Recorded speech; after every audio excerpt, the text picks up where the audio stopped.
In a rare moment of candour, in a 90-minute show, Liz Truss apparently is going to critique her own party's current state and confess to the growing existential threat that she has into which she has thrown the Conservative Party.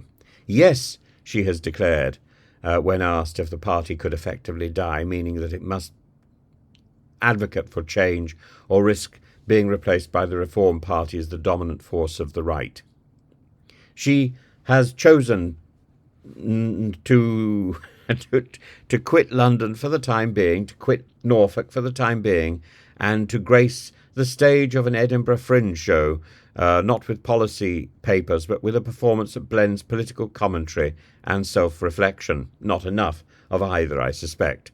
But Truss is not going on stage merely to justify her short-lived premiership or practice speeches for praising Kwasi Kwateng's economic theories and prodigious package. Instead, she's positioning herself as a harbinger of a possible Tory apocalypse, casting her show as a Shakespearean tragedy, flapping her hands around rather than a political satire. Now, one might wonder how Liz Truss's show compares to the other offerings of the Fringe, particularly in the realms of other instances of puppetry and ventriloquism, a genre that mirrors the art of politics in so many ways. Liz Truss's attempts to deliver political messages could be likened to ventriloquism, where the puppet, the politician, speaks, but the voice, the policy or public sentiment comes from elsewhere, not necessarily the mouth, perhaps from party backers or ideological currents. There's a wonderful duo from Prague, and I can't pronounce their names. Spedjel, I think, the foolish father, and Hervinik, the witty son, who've been charming audiences with their sharp satire and clever dialogue.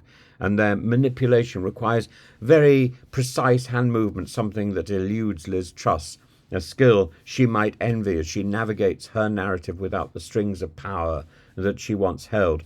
The Theatre of Marionettes in Strasbourg, which I remember vividly, the known for their intricate puppet designs, their sophisticated storylines, the staging of operas.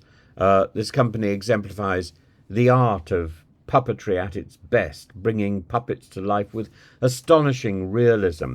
The level of detail and control here surpasses the occasional clumsiness of political theatre, the inadequacy of Liz Truss's hand jobs, where even a slight misstep unravels the entire performance, unravels the entire political world.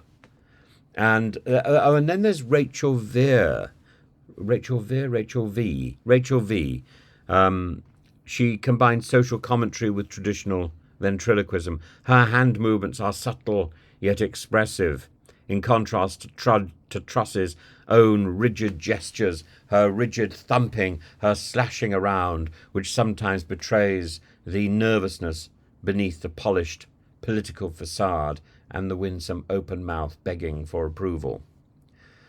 In terms of skill and entertainment, these artists, provide a different kind of engagement compared to Truss's inane performance, where the strings of political narrative are not as neatly pulled. Unlike Captain Scarlet from the world of super marionation, who heroically battles external threats and the mysterons, Truss's show will focus on internal party dynamics, the scent of unidentified flatulence. Oh, I think it's Rupert.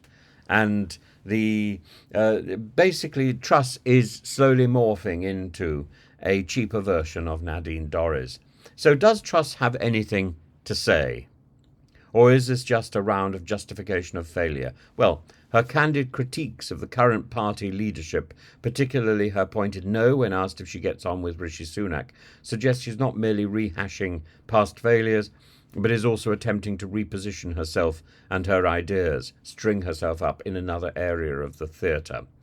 Yet the question remains, will this theatrical display attract an audience genuinely interested in political introspection, or merely those seeking the spectacle of seeing a former leader of our country on the rack, grappling with her fading legacy. A month of power and then forgotten and not even identified on the racecourse. It's clear the Fringe is an unconventional platform for Liz Truss, a stage not bound by the conventions of Parliament, but open to the free-flowing critique and reflection that the arts you can uniquely allow. Will she actually have an audience, or will she be playing to a house of 2 or 3?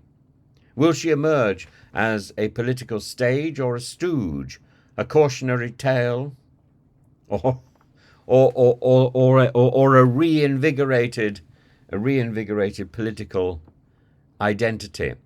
Only time will tell. I think I know what the answer will be, by the way, but unfortunately, you have to give children an opportunity to fail. But let's sit back, let's enjoy the show, and perhaps reflect on the art from a distance, and reflect on the art of politics as it intertwines with the art of second-rate performance.